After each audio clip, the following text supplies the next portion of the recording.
सभी को नमस्कार। सबसे पहले वसंत पंचमी की सबको हार्दिक शुभकामनाएं। इस दिन हम मन, बुद्धि, वाणी और विद्या की देवी माँ सरस्वती की पूजा अर्चना करते हैं। तो माँ सरस्वती का आशीर्वाद आप सब पर बना रहे। मैं स्टूडेंट तो नहीं सर की, बस स्टूडेंट की मदर हूँ। तो रौनक सबसे छोटा स्टूडेंट है सर का, 6 वर्ष का। तो मैं जब सर के पास आई तो मैंने कहा सर ये इसकी सीखने की उम्र सही है। तो सर ने कहा कि देखो संगीत सबसे छोटी से छोटी उम्र में सीखा जा सकता है, चाहे वो हम 4 वर्ष की उम्र से संगीत सीखना शुरू कर सकते हैं, लेकिन उसके लिए बच्चे पे माँ सरस्वती का वरदान होना चाहिए। अब माँ सरस्वती का वरदान तो टाइम ही बताएगा, लेकिन जो सर का मार्गदर्शन है वो रौनक सर से ले रहा है। देखो संगीत तो सीख ही रहा है, साथ में अनुशासन, चाहे आप संगीत सीखो या फिर कोई भी चीज सीखो, तो मुझे लगता है संगीत के साथ साथ वो सर से अनुशासन सीख रहा है।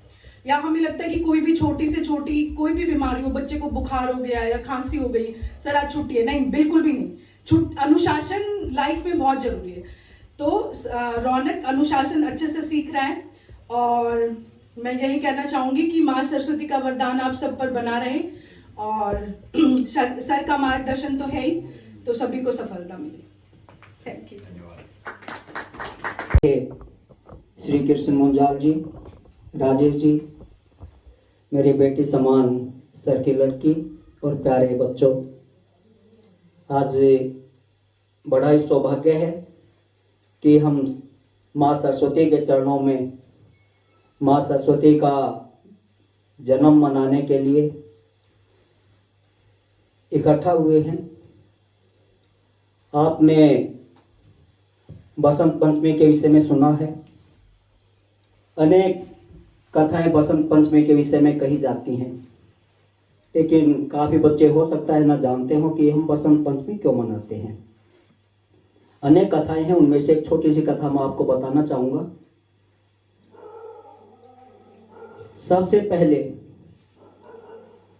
आदि शक्ति जिन्हें कहा जाता है, जिन्होंने ब्रह्मा, विष्णु और महेश की भी रचना की है, उन्होंने ब्रह्मा जी को सृष्टि की रचना का भार सौंपा और ये कहा कि आप सृष्टि की रचना कीजिए, विभिन्न प्रकार के जीव जंतु, मानव, दानव, देवता, उनकी रचना कीजिए। तो ब्रह्मा जी ने आदि शक्ति के आदेशानुसार सृष्टि की रचना की और एक दिन वो ये देखने के लिए कि मेरी जो मैंने सृष्टि रची है वो किस प्रकार की है, कैसा अनुभव होता है उनके बीच में जाने से, तो अपनी सृष्टि की रचना को देखने के लिए भ्रमण के लिए निकले। उन्होंने पूरी सृष्टि को देखा, निहारा, लेकिन उनको किसी प्रकार की कोई भी खुशी महसूस नहीं हुई, क्योंकि उस समय तक किसी भी प्राणी को, चाहे वो देवता हो, दानव हो, मानव हो या जीव जंतु हो, उसको वाणी नहीं मिली थी, आवाज नहीं मिली थी। तो वो काफी निराश हुए। उन्होंने विष्णु जी को पुकारा, विष्णु जी प्रकट हुए। उन्होंने अपनी समस्या का निराकरण उनसे पूछा। तो विष्णु जी ने आदि शक्ति का आह्वान किया और आदि शक्ति के सामने अपनी समस्या रखी कि हे माते, हमने जो सृष्टि है उसका तो निर्माण कर दिया है, किंतु वाणी ना होने के कारण किसी प्रकार की कोई भी पूरे विश्व में या पूरे ब्रह्मांड में कोई खुशी का संचार नहीं है, हमारी समस्या का समाधान कीजिए। तो माँ आदि शक्ति ने अपने तेज से एक श्वेत वर्णा नारी को प्रकट किया। उनके हाथ में वीणा थी। जैसे ही उन्होंने वीणा पर सुरों का तार छेड़े, सुर साधे, वैसे ही पूरी सृष्टि को वाणी प्राप्त हो गई। और वो दिन बसंत पंचमी का दिन था, अर्थात माँ सरस्वती के प्रकाट्य का दिन था। तो उस समय से आज तक हम बसंत पंचमी को माँ सरस्वती के जन्म दिवस के रूप में मनाते आए हैं।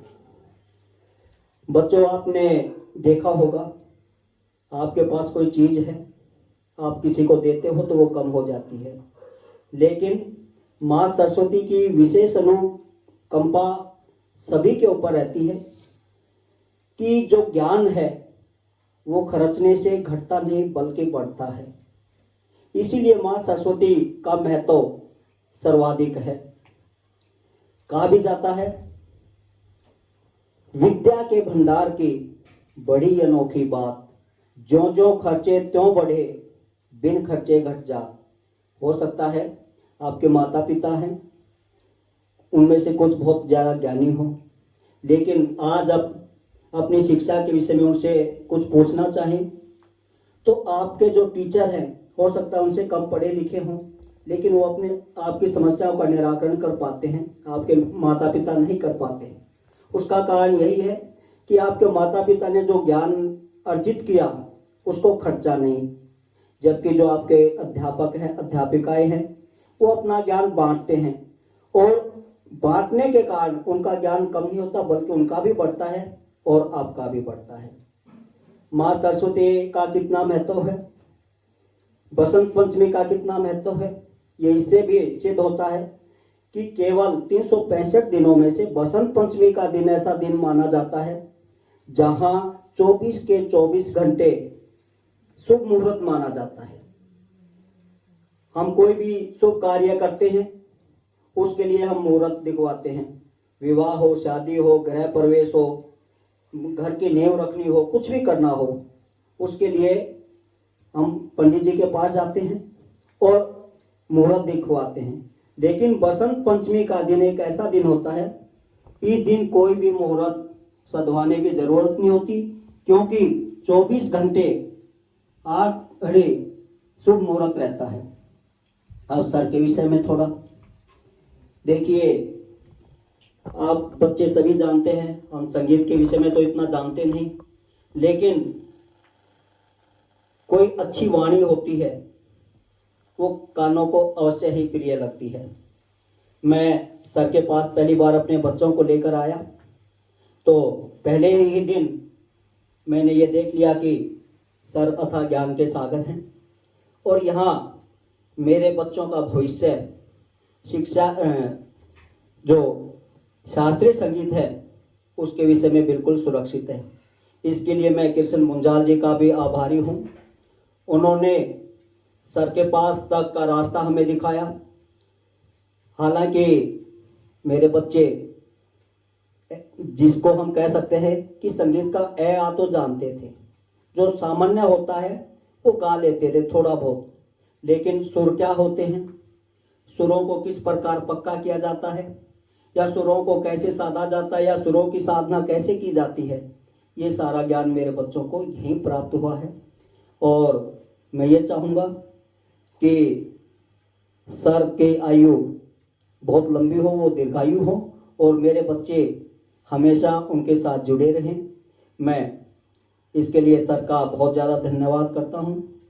एक गुरु क्या होता है, बहुत से गुरु होंगे जो संगीत सिखाते हैं सोनीपत में, लेकिन मैंने ये देखा है कि वो केवल एक निर्धारित समय ही बच्चों को देते हैं, लेकिन मैं जब बच्चों को सर के पास लेके आता हूँ तो ये ना खाना देखते हैं, ना पीना देखते हैं, ना समय देखते हैं। ये चाहते हैं कि जो भी मैंने सोचा है इस सप्ताह में बच्चों को देने के लिए, वो तो मैं अवश्य ही बच्चों को सिखाऊं।